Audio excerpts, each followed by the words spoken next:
Biasanya manusia itu seperti ini, yin yang sebaik-baiknya orang ada potensi jahat dalam dirinya yang belum terstimulasi. Sejahat-jahatnya orang ada kebaikan di dalam diri. Yang ini kalau kita sentuh terus ini membesar.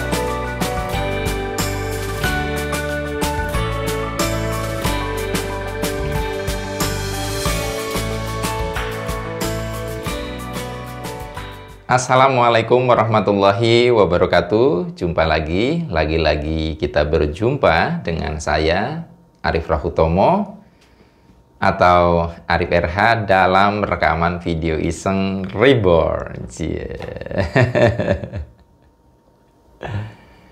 Ya, teman-teman semua, dalam kesempatan kali ini saya mau membahas tema yang mungkin saja tema ini adalah favorit kebanyakan orang. Temanya adalah rezeki sudah ada yang ngatur. Benarkah? Ya. Rezeki sudah ada yang ngatur, benarkah? Anda tentunya, saya yakin Anda tidak asing dengan kalimat ini. Ya, rezeki sudah ada yang ngatur, dan sebagainya.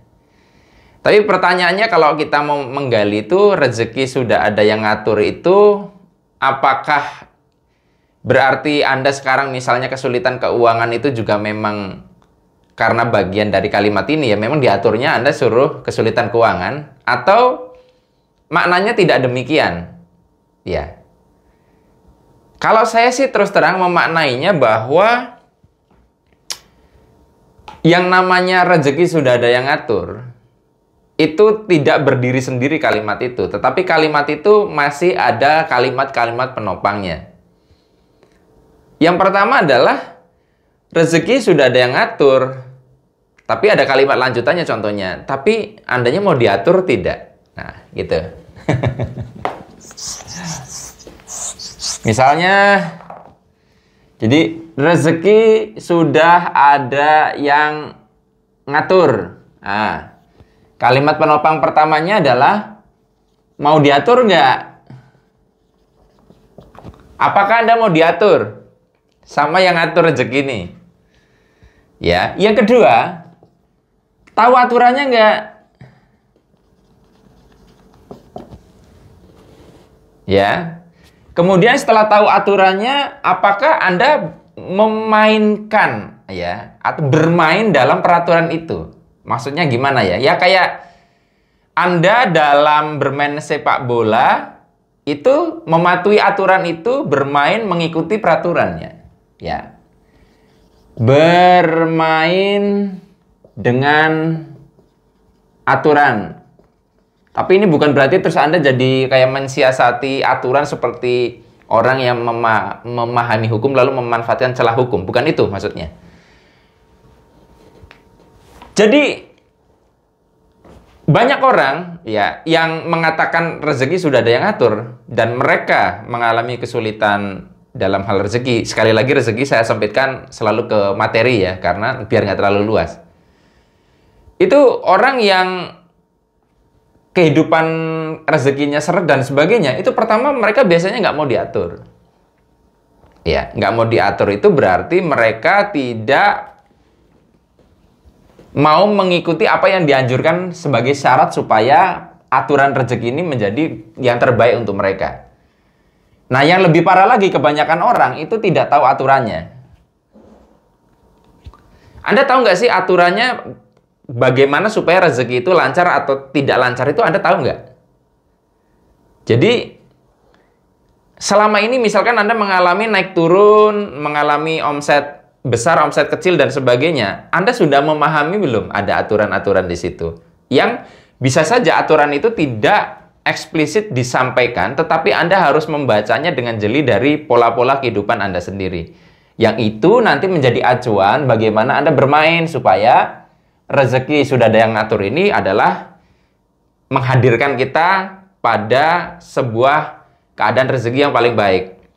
Contoh paling gampang nih, di saat pandemi sekarang, ya kan, cukup banyak orang yang mengatakan lagi susah dan sebagainya dan sebagainya. Tetapi saya nggak mau ngomong diri sendiri ya, nanti dikiranya sombong. Ngomongnya orang lain aja.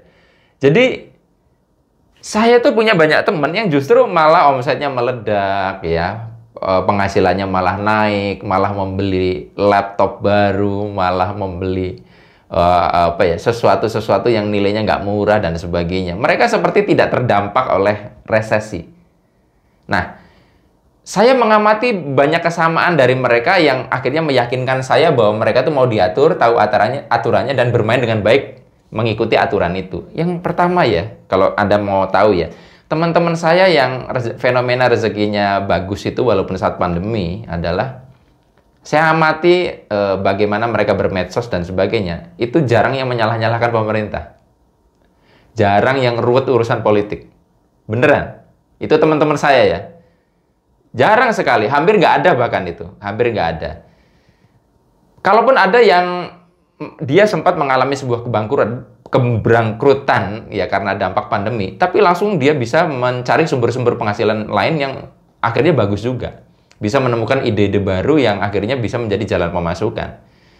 Oh ini, orang-orang seperti ini berarti memiliki kesamaan pola. Mereka itu tidak menyalah-nyalahkan pihak luar. Nah, amati baik-baik orang-orang yang kesulitan rezeki biasanya suka sekali menyalah-nyalahkan pihak luar. Menyalahkan kehidupan, menyalahkan Tuhan, menyalahkan pemerintah, dan sebagainya. Akibatnya apa? Jadi, orang yang terlalu sering menyalah-nyalahkan pihak luar, itu enggan untuk menggali ke dalam, menggali potensi diri mereka. Ya, kalau misalkan orang yang jarang menyalahkan pihak luar, itu kan akhirnya oke, situasi begini, gue kudu ngapain ya? Akhirnya mereka menelusuri diri mereka, potensi mereka, dan akhirnya menajamkan kemampuan mereka untuk melihat peluang-peluang yang ada. Jadi, kalau misalkan Anda saat ini merasa pandemi ini begitu dampaknya keras sekali terhadap Anda, ya dicek saja apakah Anda memiliki karakter-karakter yang tadi saya sebutkan. Apakah Anda sering menyalah-nyalahkan pihak luar? Nah, aturan-aturan yang lainnya yang tidak kasat mata yang saya temukan pada teman-teman saya yang rezekinya tetap tidak terganggu saat pandemi adalah mereka bukannya ngerem pengeluaran gitu loh, tetapi malah semakin belanja banyak gitu loh. Dalam artian mereka tidak menutup aliran rezeki yang ada pada diri mereka. Mereka tetap belanja, tapi lebih ke prioritas yang penting-penting ya, tetapi tidak di hold. Nah, banyak orang itu jadinya ngeremnya kebangetan. Dan itu yang justru saya lihat terdampaknya parah. Karena terjadi efek domino. Satu orang ngerem, itu semuanya ngerem. Akhirnya duit di bank nggak muter. Kan sampai seperti itu. Nah, teman-teman memberi pemahaman tentang hal ini kepada orang-orang yang memang belum nyampe kepada pemahaman mekanisme semesta itu susah.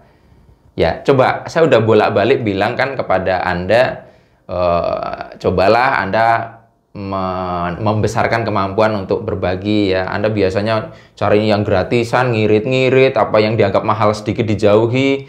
Saya sudah ngomong, ayo dicoba untuk diupayakan sehingga daya beli Anda di bawah sadar dinaikkan. Itu termasuk aturan-aturan yang tidak kasat mata yang harus Anda pahami.